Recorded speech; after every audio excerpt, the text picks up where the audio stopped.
Hello viewers, welcome to my channel Pharmacypedia. This is Dr. Shikha Chauhan, and in this session we are going to discuss about the refractive index and optical rotation. Both of them are the physical chemical properties of the drug substance. The topic have been taken from the Unit 2 States of the Matter and Properties of the Matter from Physical Pharmaceutics 1. So let us first try to understand the refractive index. Refractive index basically is the measurement of how much a light slows down when it goes from one medium to another. So in the diagram also you can see there are two types of the light. First is the incident light. So when incident light is in one medium, when it is passing through another medium, for example glass or any sort of the film, it is getting tilted down. Now how much amount of this tilt is being observed can be measured by the term theta. So like this is the angle whereby it has been turned out, and this the rays which is coming from the other end in the another phase is referred to as the refracted light. So basically how tilt or how much the light slows down when it changes from the one medium to another medium is referred to as the refractive index. Now since it is an index, it is a measurement of the tilt, it is the measurement of the slowdown. So again in that you can see it is represented by the symbol n, whereby when we talk about the two medium, for example vacuum and any sort of the medium, it can be calculated by the formula which is the speed of the light in the vacuum divided by the speed of the light in the medium. So this is how the Snell developed the formula. Snell was the scientist who developed the formula n1 sine theta 1 is equal to n2 sine theta 2. It simply measures how much is the light slowing down and how much is the change in the angle when it is passing from one medium to another medium.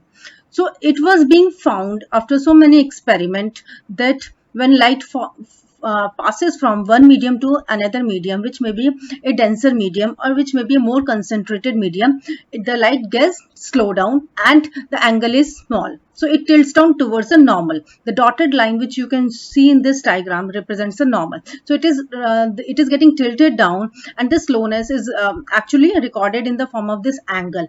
So like this angle becomes smaller. So you can say theta 2 is smaller than the theta 1. So this small when when the light passes from to the denser medium. So this was the observation by the scientist Snell, and he told that if you pass light from one medium to another denser or more concentrated medium, the theta 2 becomes small, and it can be calculated down. The density can be calculated down. So similarly, it was found out that if it passes through the dilute solutions, the angle was more. So again, in that case, you can find out the concentration of the solution. So this refractive index is widely used for the measurement of the purity of the drug substance. So you can see the different sorts of the refractive index, and believe my dear student, this is a very specific test whereby it is widely used in the chemistry to calculate out the purity of the drug substance. So for the water, the refractive index is about 1.33. For acetone, it is about 1.36. So you can see different type of the drug substance allow the lights to bend accordingly, and the refractive index can be calculated accordingly. So let us try to understand next what are the different factors affecting the refractometer.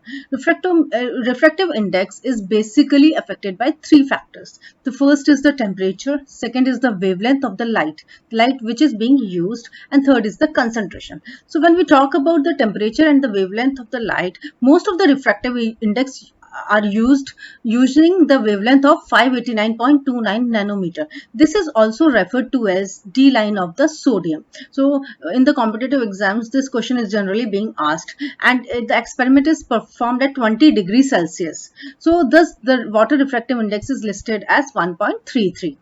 So these two factors are usually kept constant in the device in the refractometer.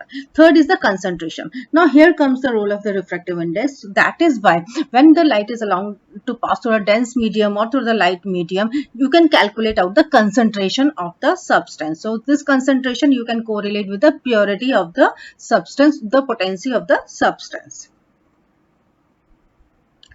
Now there are different techniques of the measurement of refractive index. Basically, it is by using these four refractometers. The first is the Abbe's refractometer.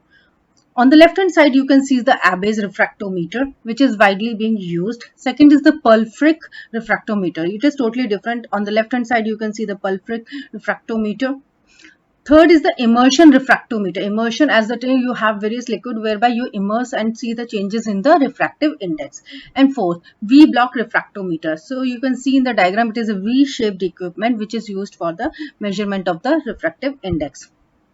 Now, one thing I want to mention over here is that you have to study these refractometers in detail. For that, you can refer Physical Pharmacy by Martin. The reason being, I can't cover it here because you need to understand the construction and the working of these refractometers.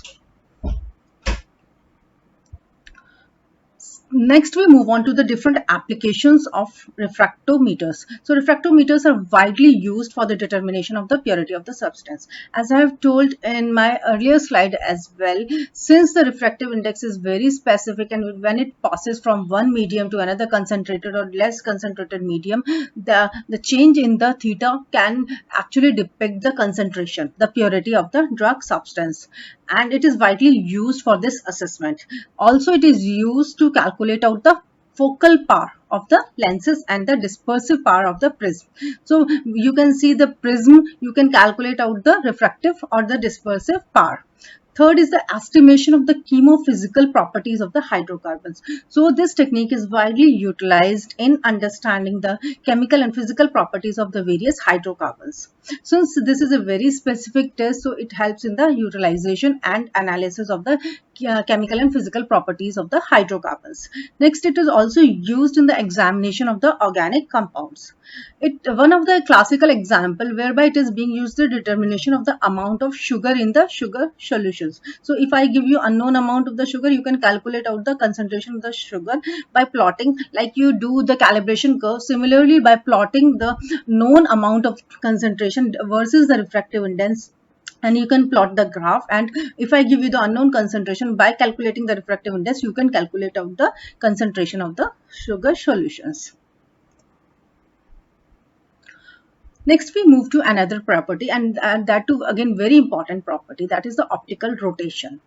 So as the term indicates, optical rotation. Optical means light and rotation means movement. So the movement of the light. So there are different sorts of the substances, chemical substances, which have the specific, specific trait of having this optical rotation, specific optical rotation property. Now what do these substances do? If we pass a plane of polarized light, that we are going to discuss further, plane of polarized light through these substances, they will either reflect them to the left side or to the right side. So they have the specific capability, you can say. This is the specific trait. So if they rotate the plane of polarized light toward the left, the substance is referred to as the levorotatory substance, and if they rotate it to the right side, the substance is referred to as the dextrorotatory substance. So it is the technique which is basically referred to as the qualitative and the quantitative technique, and for the determination of the optically active compounds. Now the tendency of the molecules to rotate the plane of polarized light and the extent of the rotation is measured out. So these properties are very unique for any substance, and therefore polarimetry can be used for the identification and the estimation of these compounds. So the specific compounds which have the power of this optical rotation can be analyzed using polarimetry, and we can prove and we can come to know about its identity and the estimation of the compounds. So let us first try to understand about the enantiomers. So what are chiral compounds? What are enantiomers? For that you need to refer back again to your organic chemistry. So like you have chiral compounds whereby they are similar compounds but they cannot be overlapped. So enantiomers are the compounds where they are actually the mirror images of each other. So when a beam of plane polarized light actually passes through the enantiomers, the plane of polarization rotates. So on the left hand side you can see there is a diagram of the substance tartaric acid. So they are the mirror images. So one enantiomer is rotating the plane of polarized light towards the left, also referred to as the levorotatory, and the another which you can actually identify by the red color. it is rotating to the right. So it is referred to as dextrorotating. So since half of the enantiomer is rotating to the right, half of the enantiomer is rotating to the left, so the overall mixture is a racemic mixture of tartaric acid and the overall both since they both are rotating in equal amounts, so there is no optical rotation finally being observed. So these are referred to as the racemic mixtures. So separate enantiomers basically rotate the plane of polarized light in equal amounts but in the opposite direction, and because of their effect on the plane of polarized light, enantiomers are said to be the optically active compounds, but their mixtures are referred to as racemic mixtures because they don't show any sort of the optical rotation overall. So next, try to understand what is plane of polarized light. It is a normal light. So when we pass the ordinary light in the oscillation of the electric field as well as the magnetic fields, what happens is that once it passes through it interacts with the electrical field, and the final light which emerges out from the polarizer has an electric field vector oscillating in only one direction. So such a light is called the plane polarized light. So you can see we are passing the normal unpolarized light through the Polaroid filter. So this Polaroid filter has actually both electric fields and the magnetic fields. So under the influence of these fields, the light which is coming out is actually rotating in a single oscillations. The resultant light, you can see it is only having the single wave formation, so it is not a haphazard arrangement after passing through the Polaroid.